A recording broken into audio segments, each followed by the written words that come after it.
नमस्कार प्रिय छात्राओं, आज हम द्वितीय वर्ष की प्रश्न पत्र प्रथम, जिसमें पूर्व में हमने अवलोकन के बारे में परिचर्चा करी थी, इसके अंतर्गत अवलोकन का अर्थ और अवलोकन की परिभाषा और अवलोकन की विशेषताओं के बारे में चर्चा करी थी।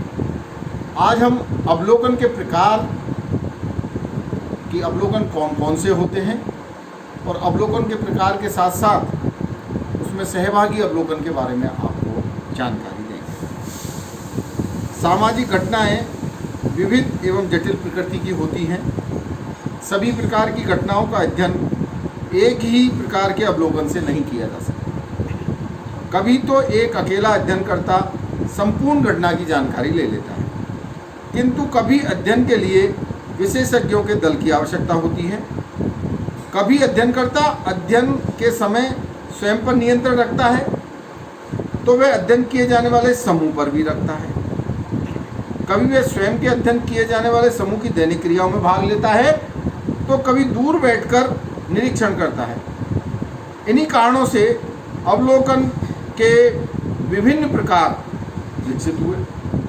मूलतः अवलोकन को नियंत्रित, अनियंत्रित तथा सहभागी, असहभागी श्रेणियों में बांटा गया है। अवलोकन के प्रकारों की जब हम चर्चा करते हैं तो इनको हम तीन भागों में बांटते हैं। पहला है अनियंत्रित अवलोकन, दूसरा नियंत्रित अवलोकन और तीसरा है सामूहिक अवलोकन। अनियंत्रित अवलोकन के अंतर्गत हम इसमें पहला प्रकार है अनियंत्रित अवलोकन का सहभागी अवलोकन, असहभागी अवलोकन, अर्ध सहभागी अवलोकन। और अवलोकन के नियंत्रित अवलोकन के अंतर्गत हम घटना पर नियंत्रण, अवलोकनकर्ता पर नियंत्रण और तीसरे प्रकार के रूप में जब हम चर्चा करते हैं तो सामूहिक अवलोकन की बात करते हैं। आज हम आपको अनियंत्रित अवलोकन के प्रकार के अंतर्गत सहभागी अवलोकन के बारे में जानकारी देंगे। सन 1924 में लिंडमैन ने अपनी पुस्तक सोशल डिस्कवरी में सर्वप्रथम सहभागी अवलोकन का प्रयोग किया। उन्होंने अनुसूची और प्रश्नावली के द्वारा किए जाने वाले अध्ययनों की कमियों एवं सहभागी अवलोकन की उपयोगिता की ओर लोगों का ध्यान आकर्षित किया। अब हम अवलोकन का अर्थ और उसकी परिभाषाओं के बारे में भी परिचर्चा करेंगे। सहभागी अवलोकन करने के लिए अवलोकनकर्ता उस समूह अथवा समुदाय में जाकर रहने लगता है जिसकी सामाजिक घटनाओं का अध्ययन करना चाहता है। वह लोगों के दैनिक व अन्य क्रियाओं में भी भाग लेता है और उनका निरीक्षण भी करता है। इसमें अवलोकनकर्ता को समूह के लोग अपना लेते हैं, उसे अपना सदस्य समझने लगते हैं। इस प्रकार अध्ययनकर्ता अस्थायी रूप से समूह का आंतरिक व्यक्ति बन जाता है। गुडे एवं हट ने अवलोकन को परिभाषित करते हुए लिखा है, इस कार्य प्रणाली का उस समय प्रयोग किया जाता है, यानी गुडे हट कहते हैं जो अवलोकन है इसका कब प्रयोग किया जाता है। इस कार्य प्रणाली का प्रयोग उस समय किया जाता है जबकि अनुसंधानकर्ता अपने को इस प्रकार छिपा लेता है कि वह समूह के एक सदस्य के रूप में स्वीकार कर लिया जाता है। पीबी यंग ने भी परिचर्चा की है। अनियंत्रित अवलोकन का प्रयोग करने वाला सहभागी अवलोकनकर्ता साधारणतः उस समूह के जीवन में रहता है तथा भाग लेता है जिसकी वह अध्ययन कर रहा है। पीएच मान का कहना है, सहभागी अवलोकन का तात्पर्य एक ऐसी दशा है जिसमें अवलोकनकर्ता अध्ययन किए जाने वाले समूह की सभी सामान्य गतिविधियों में स्वयं भाग लेता है।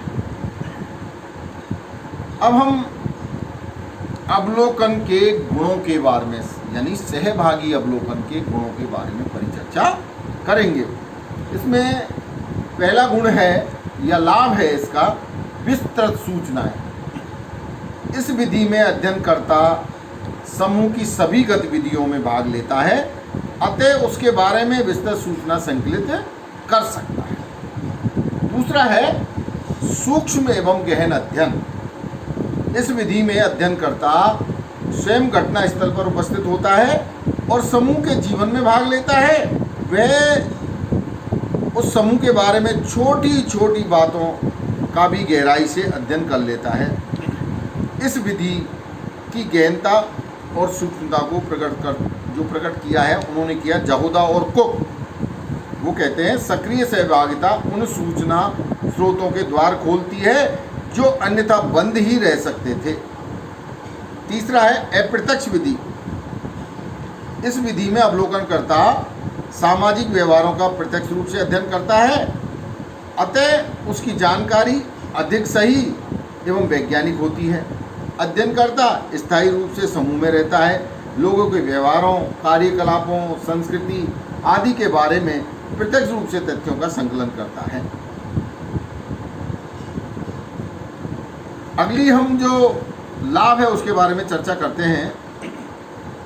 वास्तविक व्यवहार का अध्ययन यानी सहभागी अवलोकन के अंतर्गत, चूंकि सहभागी अवलोकन कर्ता समूह के सदस्यों द्वारा अपना लिया जाता है, अतः वह उसके सामने कृत्रिम व्यवहार नहीं करते जैसा जो अनजान व्यक्ति होता है उसके सामने किया जाता है। अधिक विश्वसनीयता, चूंकि इस विधि में अध्ययनकर्ता स्वयं सूचना संकलित करता है, अतः ये अधिक विश्वसनीय है। दूसरों के द्वारा घटनाओं को तोड़ मरोड़ के प्रस्तुत करने से घटना की विश्वसनीयता नहीं रह पाती। सहभागी अवलोकन इस दोष से मुक्त है। छठा है संकलित सूचनाओं की सत्यापनीयता। इस विधि में अवलोकनकर्ता द्वारा सूचना की सत्यता की जांच भी कर ली जाती है, क्योंकि अध्ययनकर्ता स्वयं समुदाय की गतिविधियों में भाग लेता है, अतः आशंका होने पर पुनः वैसी ही परिस्थितियां आने पर वह तथ्यों का परीक्षण कर सकता है। अब ये सरल अध्ययन भी है। सरल अध्ययन कैसे है? चूंकि सहभागी अवलोकन में अवलोकनकर्ता समूह का सदस्य बन जाता है, उस पर संदेह एवं अविश्वास नहीं किया जाता। वह बिना रोक टोक के समूह के सभी कार्यक्रमों में भाग लेता है और सरलता से उनका अध्ययन कर सकता है। चूंकि अध्ययनकर्ता को बार बार अध्ययन क्षेत्र में नहीं जाना पड़ता, इसलिए यह एक सुविधाजनक प्रविधि भी है। और अगली जब हम लाभ के बारे में बात करते हैं कि अध्ययनकर्ता की कुशलता में वृद्धि। एक लंबे समय तक समूह में रहने एवं उसकी क्रियाओं में भाग लेने के कारण अध्ययनकर्ता अनुभवी एवं कुशल हो जाता है। उसमें प्रत्येक स्थिति को समझने की क्षमता पैदा हो जाती है। और लास्ट जो गुण है उसके बारे में हम बताते हैं। स्वयं अवलोकनकर्ता सामुदायिक जीवन का एक दर्पण है। कैसे है सामुदायिक जीवन का दर्पण? सहभागी अवलोकन करता समूह के साथ इतना घुल मिल जाता है कि वह स्वयं ही समूह के अन्य सदस्यों की भांति व्यवहार करने लगता है। उसका व्यवहार अवलोकित किए गए समूह का प्रतिनिधित्व करता है, अतः उसके व्यवहार से ही समूह के बारे में सारी सूचनाएं प्रकट हो जाती हैं। अब हम सहभागी अवलोकन के दोष के बारे में चर्चा करेंगे। तो इसमें पहला है पूर्ण सहभागिता संभव नहीं। एम.एन. बसु कहते हैं कि एक क्षेत्रीय कार्यकर्ता कुछ व्यापारिक कारणों से अध्ययन किए जाने वाले समुदाय के जीवन में कभी भी पूर्णतः भाग नहीं ले सकता। दूसरी जब दोष के बारे में परिचर्चा करते हैं, इसमें है वैश्विकता का अभाव, लेक ऑफ ऑब्जेक्टिविटी, यानी लेक ऑफ ऑब्जेक्टिविटी। अध्ययन किए जाने वाले समूह में निवास करने के कारण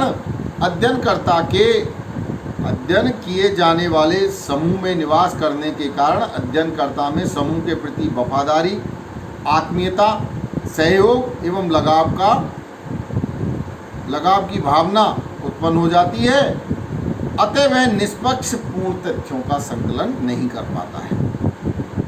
और तीसरी जो इसका दोष है, कई बार अध्ययनकर्ता यानी समूह के व्यवहार में भी परिवर्तन होता रहता है। कई बार अध्ययनकर्ता समूह में महत्वपूर्ण पद प्राप्त कर देता है और वह स्वयं ही समूह के लोगों के व्यवहारों को प्रभावित और परिवर्तित करने लगता है। इसके अलावा चौथा जो दोष है, अत्यधिक खर्चीली पद्धति है। सहभागी अवलोकन विधि अत्यधिक खर्चीली है क्योंकि इस विधि के द्वारा अध्ययन करने में बहुत समय लगता है। प्रश्नावली एवं अनुसूची आदि प्रविधियों की तुलना में इस विधि द्वारा अध्ययन में भी अधिक खर्च होता है, यानी अधिक खर्च होता है। सीमित क्षेत्र में अध्ययन, सहभागी अवलोकन की एक कमी यह है कि इसके द्वारा सीमित क्षेत्र में अध्ययन संभव है क्योंकि इसमें समय और धन अधिक लगता है तथा सभी लोगों से संपर्क स्थापित कर सूचना संकलित करना भी कठिन रहता है। इस प्रकार इस विधि द्वारा विस्तृत क्षेत्र का अध्ययन नहीं किया जा सकता। और छठा है धीमा अध्ययन। चूँकि सहभागी अवलोकन में लोगों में घनिष्ठ संपर्क स्थापित करना पड़ता है और उसमें अधिक समय लगता है, इसलिए इस पद्धति द्वारा अध्ययन धीमी गति से होता है। अतः यह तेज गति से अध्ययन करने एवं निष्कर्ष निकालने में असमर्थ है, यानी समर्थ नहीं है। और सातवां दोष जो है, सामान्य तथ्य छूट जाना। सहभागी अवलोकनकर्ता लंबे समय तक एक समूह में रहता है, अतः वह कई घटनाओं को साधारण घटना समझकर छोड़ देता है। इसकी तुलना एक अपरिचित अवलोकनकर्ता उन घटनाओं को नवीन एवं आकर्षक समझकर उनका अध्ययन करता है। आठवां है आलेखन की समस्या। जब अवलोकनकर्ता स्वयं ही समूह की गतिविधियों में भाग ले रहा हो तो उसके सामने सूचनाओं को लेखबद्ध करने की समस्या पैदा हो जाती है। अवलोकन के साथ साथ उसे लिखने से लोगों में उसके प्रति संदेह होने लगता है और यदि वह घटना घटने के बाद लिखता है तो किसी तथ्य के भूल जाने या छूट जाने की संभावना रहती है। और लास्ट जो दोष है या सीमा है सहभागी अवलोकन की, भूमिका सामंजस्य में कठिनाई। सहभागी अवलोकनकर्ता को एक साथ दो भूमिकाएं अध्ययनकर्ता की और दूसरी समूह के सदस्य के रूप में निभानी पड़ती है। इस सामंजस्य को बनाए रखना बड़ा ही कठिन होता है। आज आपको हमने अवलोकन के प्रकार के बारे में परिचर्चा करी और अवलोकन के एक प्रकार सहभागी अवलोकन के अर्थ, परिभाषा और गुण और दोष के बारे में परिचर्चा की है। धन्यवाद।